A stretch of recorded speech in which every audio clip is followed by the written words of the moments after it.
ہوگا اور مختصر گرامر، پھر انشاءاللہ اس کی تفسیر۔ الکہف عربی میں کہتے ہیں غار کو، ویسے تو عربی میں غار کو غار ہی کہا جاتا ہے، اذ ہما فی الغار سورہ توبہ میں ہے نا، لیکن وہ غار اگر کشادہ ہو تو اس کو کہف کہا جاتا ہے، تو کشادہ غار کو ہم کہف کہتے ہیں، عام غار کو ہم عربی میں غار ہی کہتے ہیں۔ اعوذ باللہ من الشیطان الرجیم، بسم اللہ الرحمن الرحیم۔ الحمد للہ الذی، تمام تعریفیں اس اللہ کے لیے ہیں جس نے انزل علی عبدہ، جس نے نازل کی اپنے بندے پر الکتاب، کتاب کو یعنی قرآن کو، ولم یجعل لہ عوجا، اور نہیں بنایا اس نے اس قرآن کے لیے کوئی کجی۔ عوج ٹیڑھے پن کو کہتے ہیں، اعوجاج کا معنی کسی چیز کا ٹیڑھا ہونا۔ تو کلام میں کجی کسے کہتے ہیں، کلام میں ٹیڑھا پن کسے کہتے ہیں، یعنی سیدھی بات نہ ہو۔ ہم کہتے ہیں نا کہ بھائی سیدھی بات کرو، تمہاری اپنی بات میں اتنا ٹکراؤ ہے، پتہ ہی نہیں چلتا کہ تم کیا کہنا چاہتے ہو، اور بات بھی واضح نہ ہو، تو ایسے کلام کو کہا جاتا ہے ٹیڑھا کلام، عوج والا کلام۔ تو قرآن کہہ رہا ہے کہ قرآن کے مضامین بالکل اسٹریٹ ہیں، سیدھے سیدھے ہیں، نیچر کو، فطرت کو اپیل کرتے ہیں، اور ٹکراؤ نہیں ہے آپس میں مضامین میں۔ تو یہ مطلب ہے عوج نہ ہونے کا۔ وَلَمْ يَجْعَلْ لَهُ عِوَجًا، اور اس میں کوئی کجی نہیں ہے۔ قیماً، سیدھا سیدھا کلام ہے۔ یہ اسی لم یجعل لہ عوجن کو دوسرے لفظ کے ساتھ ایکسپلین کیا جا رہا ہے کہ جس میں کجی نہیں ہوتی تو ظاہر ہے وہ سیدھا کلام ہوتا ہے۔ قیماً، قیم سیدھا، لِيُنذِرَ بَأْسًا، تاکہ یہ ڈرائے، بأسًا ایک یعنی عذاب سے، مصیبت سے، شدیداً سخت عذاب سے، من لدنہ اللہ کی طرف سے، وَيُبَشِّرَ الْمُؤْمِنِينَ، اور مومنین کو یہ کلام خوشخبری سنا دے، الَّذِينَ يَعْمَلُونَ الصَّالِحَاتِ، وہ مومنین جو نیک عمل کرتے ہیں، کیا خوشخبری سنا دے ان کو، أَنَّ لَهُمْ أَجْرًا حَسَنًا، کہ بے شک ہے ان کے لیے اچھا اجر۔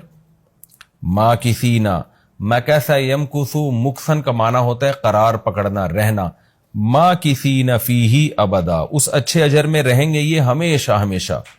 وَيُنذِرَ، اور تاکہ یہ کلام ڈرا دے، الذین، ان لوگوں کو، قالوا، جو کہتے ہیں، اتخذ اللہ ولدا، کہ اللہ نے اولاد ٹھہرا لی، معاذ اللہ۔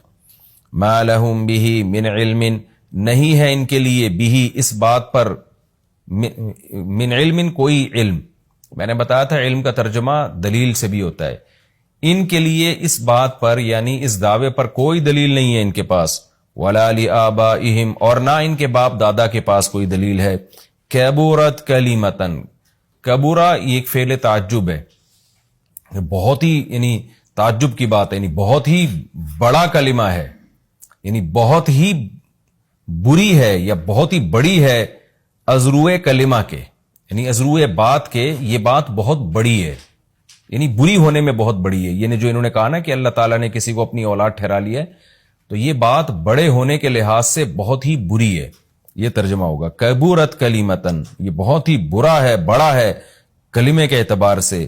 تخرج، وہ کلمہ جو نکلتا ہے، من افواہہم، ان کے منہ سے، فوہ کہتے ہیں منہ کو، فوہ، اور افواہ اس کی جمع آتی ہے، تو ان کے منہ سے جو نکلتا ہے، تو جو کلمہ نکلتا ہے، تو یہ بات بہت بڑی ہے اس کلمے کے اعتبار سے، یعنی یہ کلمہ بہت ہی برا کلمہ ہے جو ان کی زبانوں سے نکلتا ہے۔ ان یقولون الا کذبا، نہیں کہتے یہ لوگ مگر جھوٹ۔ فلعلک، فا کا مطلب تو، یا پھر لعلک، شاید آپ، باخع نفسک، بخع یبخع ہلاک کرنا، آپ ہلاک کر بیٹھیں گے اپنی جان کو، علی آثارہم، ان کے نشانات، ان کے پیچھے۔ اثر نشان کو کہتے ہیں کیونکہ نشان انسان کے پیچھے پیچھے ہوتا ہے نا، تو اس کا مطلب ان کے پیچھے، یعنی آپ ان کے در پہ ہو کے ان کے پیچھے، ایسا لگتا ہے کہیں اپنی جان ہلاک کر بیٹھیں گے۔ ان لم یؤمنوا، اگر یہ لوگ اس ایمان نہ لائے، بہذا الحدیث، اس بات پر یعنی قرآن پر ایمان نہ لے کر آئے، تو ایسا لگتا ہے شاید کہ آپ اپنی جان ہلاک کر بیٹھیں گے ان کے پیچھے، اسفا، افسوس کرتے ہوئے۔ اسفا تأسف اردو میں بھی استعمال ہوتا ہے نا، بڑا تأسف ہوا، یعنی غم۔ تو آسان ترجمہ آیت کا کیا ہوگا، شاید کہ آپ ان کے پیچھے اپنی جان کو ہلاک کر بیٹھیں گے غم کی وجہ سے، اگر یہ اس بات پر ایمان نہ لے کر آئے، اس قرآن پر ایمان نہ لے کر آئے۔ انا جعلنا بے شک بنایا ہے ہم نے ما علی الارض اس چیز کو جو زمین پر ہے. کیا بنایا ہے ہم نے اس کو؟ زینت اللہ زمین کے لیے زینت، یعنی زمین سے مراد ہے زمین والوں کے لیے. زمین والوں کے لیے ہم نے جو کچھ زمین کے اوپر ہے وہ زینت بنایا ہے.